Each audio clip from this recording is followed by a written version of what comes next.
All right, time to get up and start moving.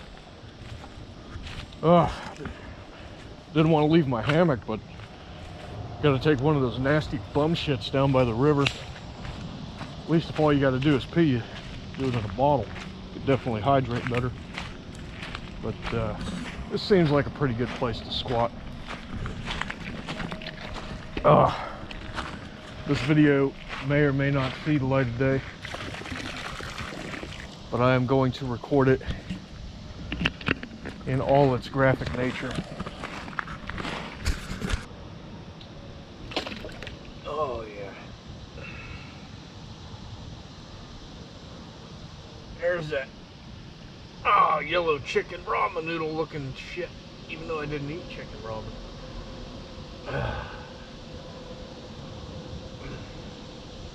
Sure wish I would have brought something to wipe with. That's alright. I'll just waddle over and wash my ass in the river.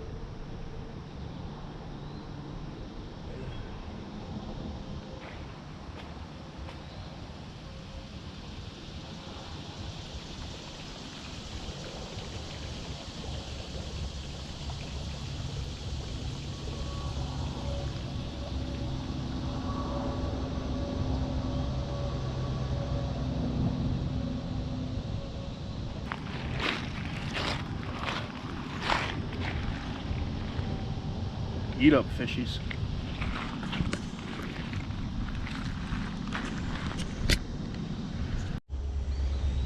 All right, so we say goodbye to the island and we head on down the Beaver River.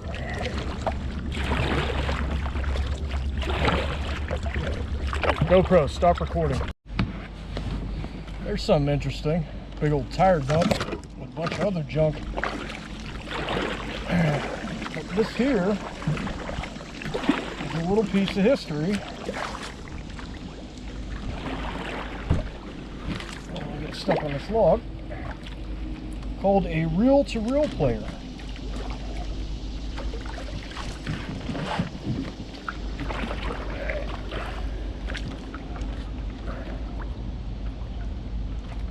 Press off from this.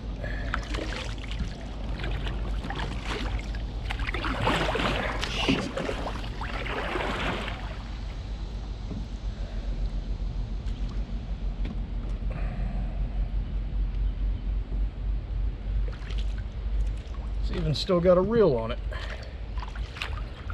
So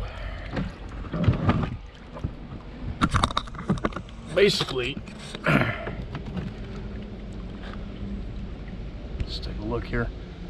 This little magnetic encoder here would either record or play depending on which setting you had it on, and the reel would pass from one to the other, and you could record anything that would go into the input jacks. And basically, like what the old man used to do was he'd take a record, he'd record it, and then he'd take the record back and say, hey, this thing skips. So he'd have it on a reel-to-reel. I think he still has some. Might be a duck blind up there, I don't know. But it's a shame that these local yokel trash dumps spring up along the river, because people are either too poor or don't want to pay for sanitation services. It's just the way it is. Oh. All right, so this area is important. I'm scraping the bottom. I may have to get over here a little bit more where it's deeper. Anyhow, this confluence is where the Mahoning flowing into the Beaver meets up with the Shenango. Sometimes, and you can tell because you got that big smokestack in the back and you go under the railroad bridge I just went under, but sometimes when it's flowing, because right now it only seems like it's flowing fast, but it really isn't. It's just shallow. So all these ripples up here, because it's shallow, is created by the turbulence from the bottom. Anyhow, when it is really flowing, like after a thunderstorm or a thaw, you cannot paddle against the current. Like, you're going downriver. Once you're here, you are not coming back. But right now, it's so mild that I could almost paddle back upstream and even hit the Shenango from here. One of these days I'm going to have to insert at the Shenango and go down. Alright, it's starting to get shallow, so let me get again over to some deeper areas before I end up walking.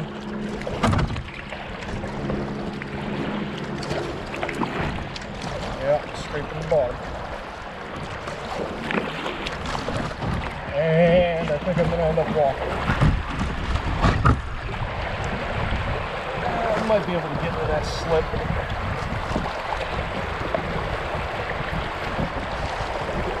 Turn it.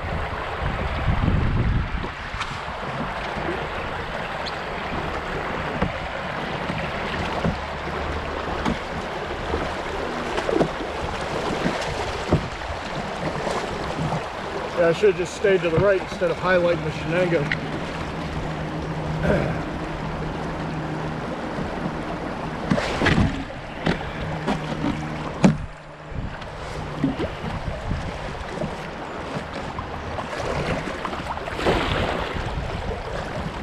That's a pretty decent flow rate. I'd say right now seems to be 5 miles an hour just coming through there.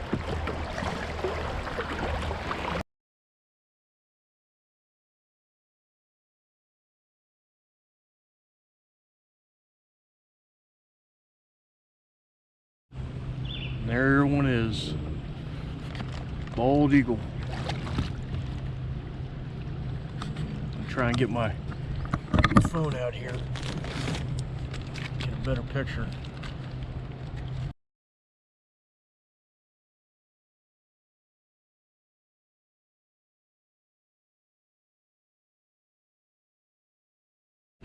No sooner did I snap that picture with my camera phone, it starts raining. Now I'm a little bit better suited up to deal with said rain.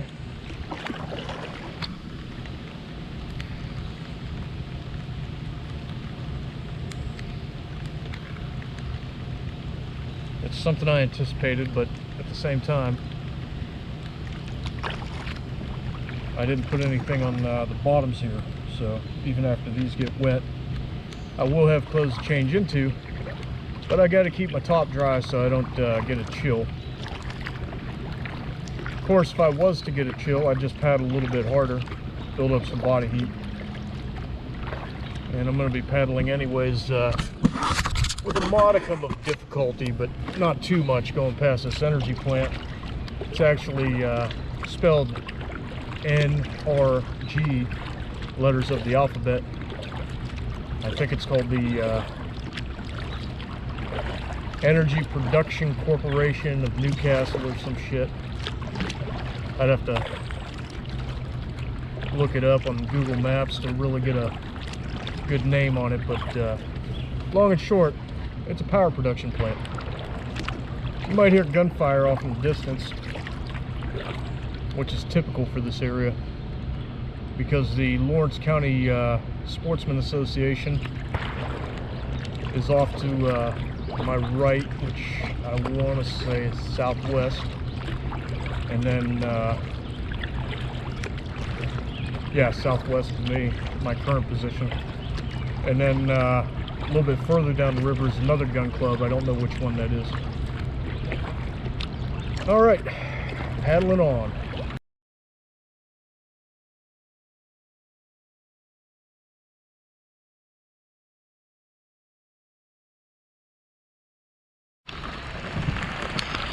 Well, the rain has picked up a little bit. Not really enough to swell the river, and I've been on where it's picked up to the point where the river's risen 6 inches, and I can tell you that the flow rate picks up drastically. When you're with a storm like I am, like right in a cell, it's not as noticeable as say when one is upstream. So with any luck, when one, I wouldn't say severe, but when a more turbulent storm comes through this afternoon, we'll see if it helps pick up the pace. Well, out came the sun and dried up all the rain. I can tell you, this rain shell, as it's marketed from 511, did not do the job it was intended to, even after I sprayed it. So, yeah, the 511 Tactical doesn't say what the fucking brand is, or what.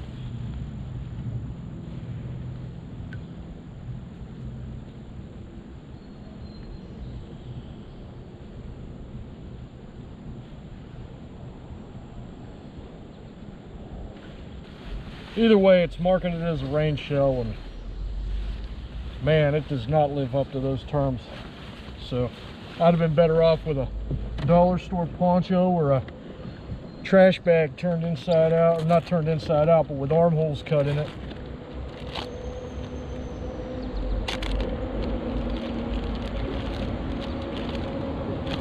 I'll do a long take on this one. I'm not out here trying to be Marty Stauffer's Wild America or any shit like that. I'm just a chain-smoking bum on a river with a GoPro and a smartphone.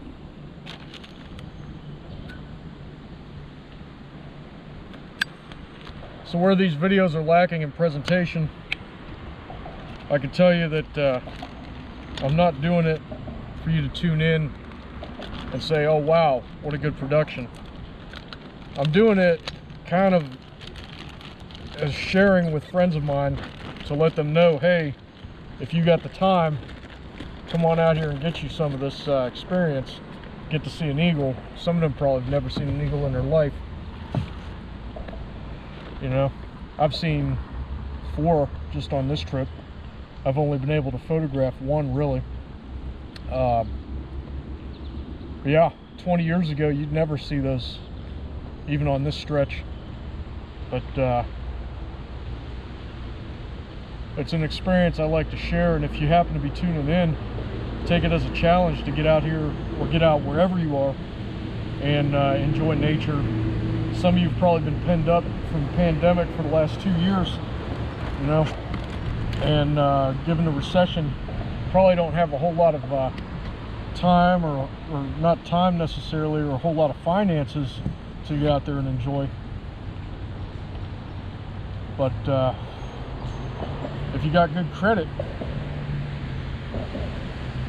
we'll just say $500–600 you'd spend on gear and a boat, you go enjoy the river, depending on the quality of that gear and that boat, for years and years to come. It's a worthy investment.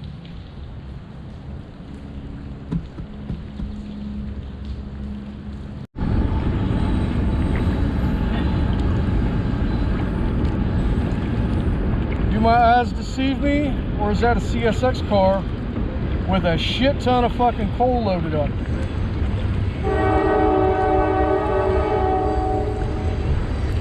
I thought coal was bad. Every boxcar, I didn't even start counting them, but every single one so far, just loaded with coal. Probably got to fire up them energy plants to keep all them Teslas charged.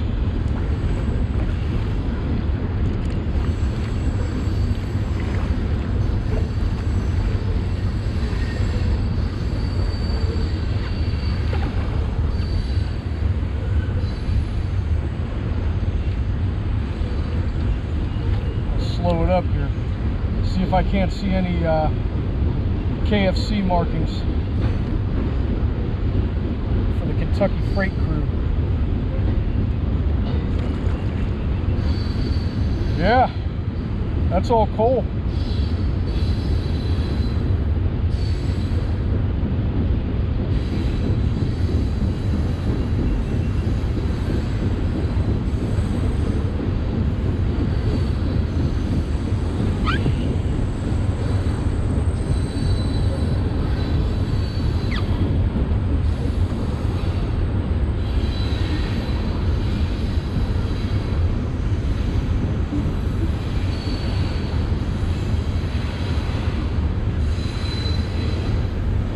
So about 2.5 to 3 seconds for a car length to pass a determinate point.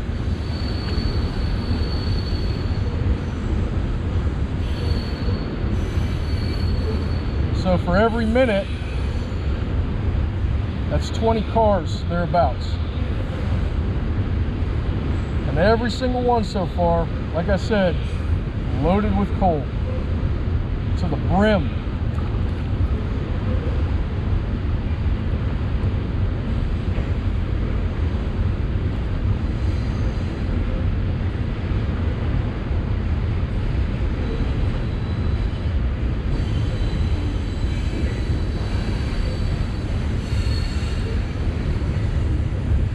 You know, before the pandemic, and even early on in it, coal, I think, was every single car, coal.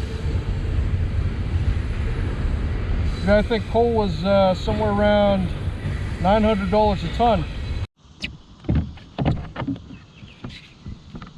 A grown adult male needs generally 3 liters of water and 3,000 calories a day to sustain themselves and operate at peak performance. I'm somewhere in the neighborhood of 1.5 liters of water a day and 400 calories. So I take this opportunity to just let the river carry me, see where it goes. GoPro, stop recording. Put my shoes on here. I know I'm in Lawrence County because this is the Alan R. Bevington boat launch. I like to stop by here, see how the place is being maintained. Seems like it's being mowed pretty well. We've taken away the trash collection point, probably for the best. It was always overflowing.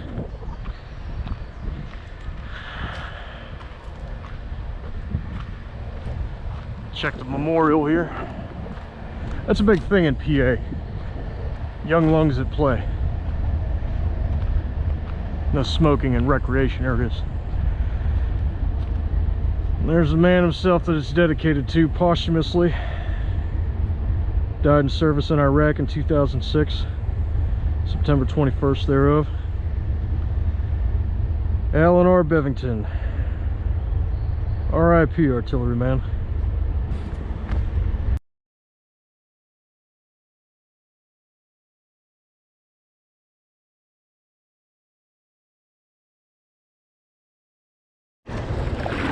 Just got through a slight rapid area. I noticed out of the corner of my eyes I was going by a little encampment. And out of curiosity, I just want to see if there's anybody there.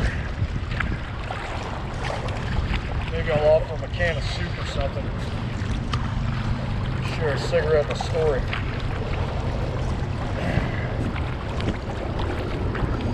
Maybe I'll get knifed in the ribs, I don't know.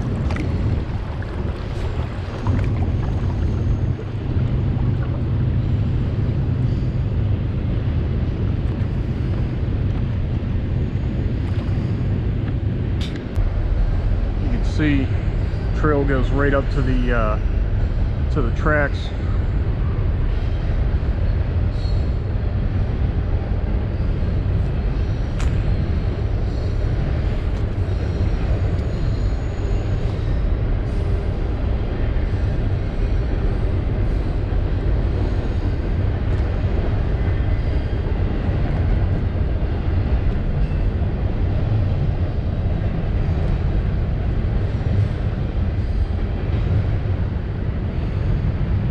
Mattress, jeans and such, a hammer, fire pit, camouflage clothes.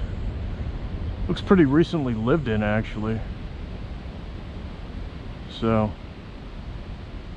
yeah, who knows?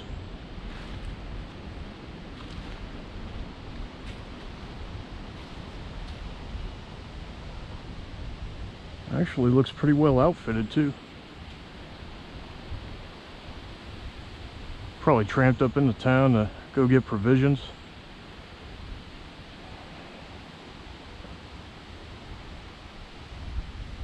Judging by the size of the clothing and gloves and whatnot, I'd say male, mid-30s, late 20s. Okay, so we got a bum camp. Cool. Or hobo camp, actually. Try to maneuver the boat without spooking this guy.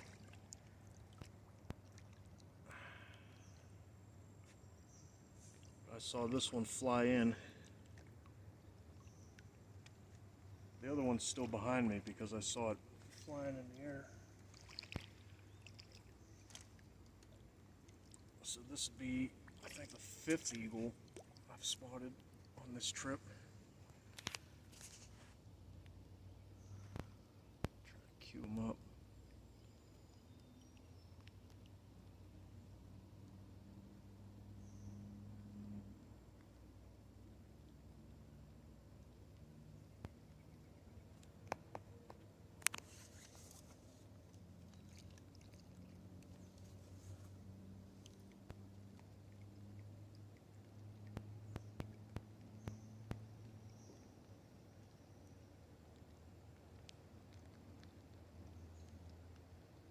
Maybe I'll see him further downstream.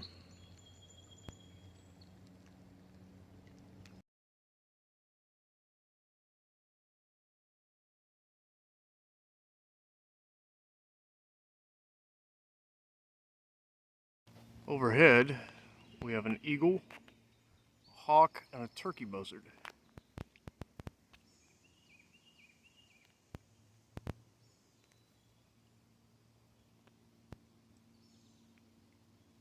Doesn't help that I can't really see them too well. There's the eagle.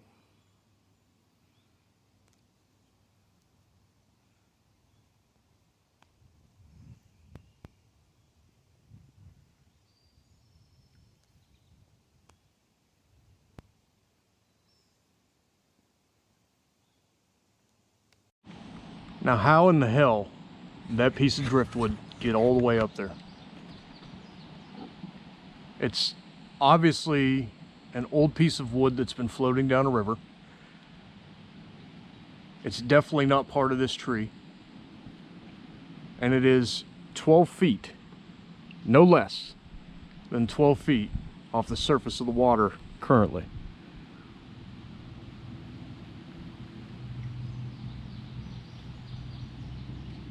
Amazing. And just judging by the break on the branch that it's lodged between, it's a fairly recent event. So then when you look over to the bank, let's see, so I'd say that's about a 6-foot bank, and then beyond that, a little bit up the hill is railroad tracks. So the water would damn near have had to been up towards those railroad tracks. Again, amazing. And yet another one.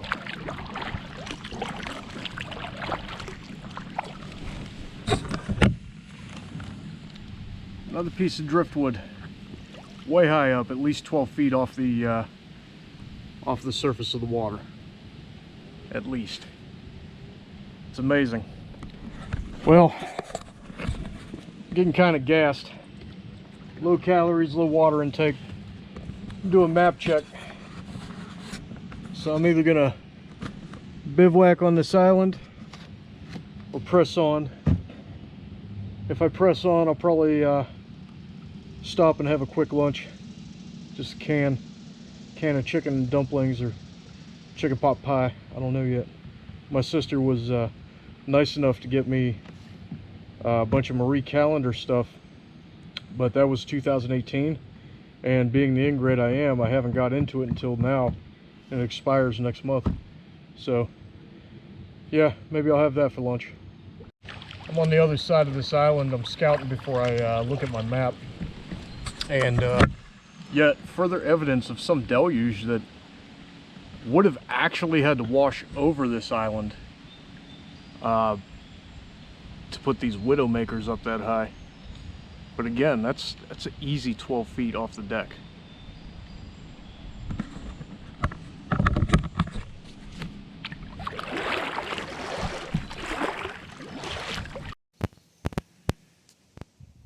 You know, it's things like this make these little trips all worthwhile. Still got spots.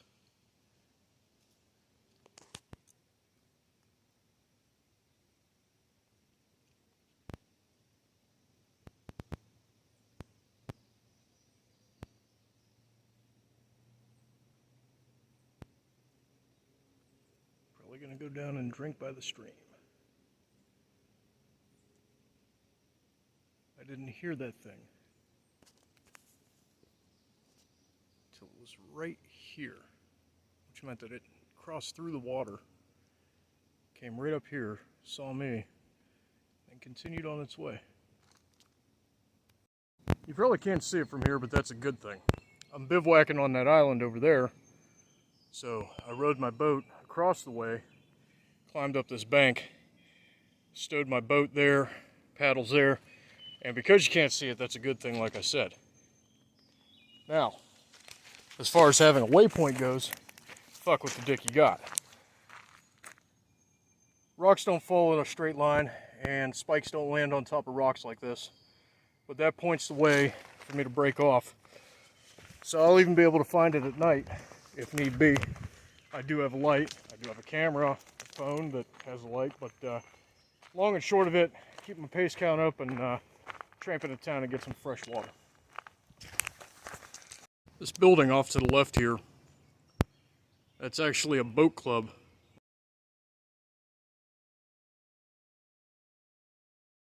And they have a little marina.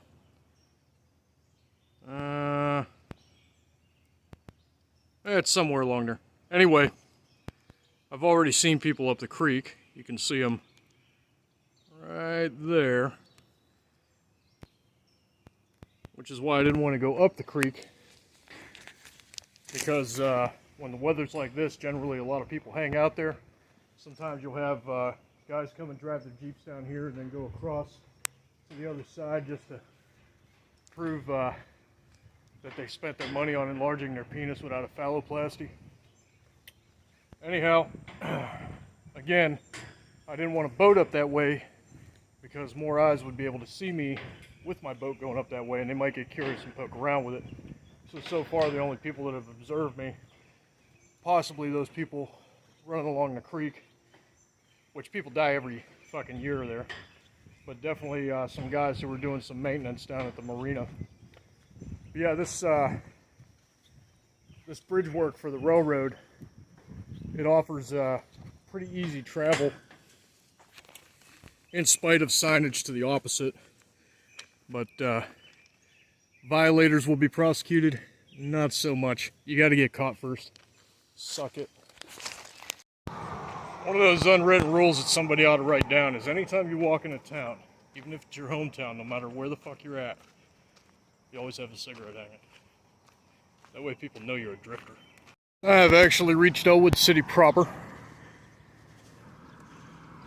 Perhaps I will sample some of its finest delectables and culinary wares. I don't know the population of Elwood City, but if there's one thing I do know, it's that they have a lot of car sales, a lot of car lots, and I was walking by this one, and sure enough, the freaking Corvette from True Lies. They have some pretty decent restaurants in Elwood City, and I'm gonna go to the best one they have. Sometimes it's good to be the king.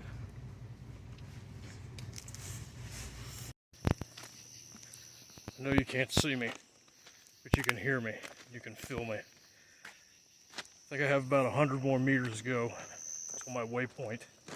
And the reason this video is so dark is so that you know what I'm working with. Oddly enough, just 20 meters later, there it is. Yeah, maybe that light will be a better waypoint. I'm gonna go up to it and see what it's about. Alright, so this signal station here, that would have been a good waypoint if I'd have just looked back and maybe spotted it during the day or during daylight. So there's something I have to kind of orient myself back to that island. But now I got to walk back about 120 meters. So, word of caution when you're in these parts, there are millipedes everywhere.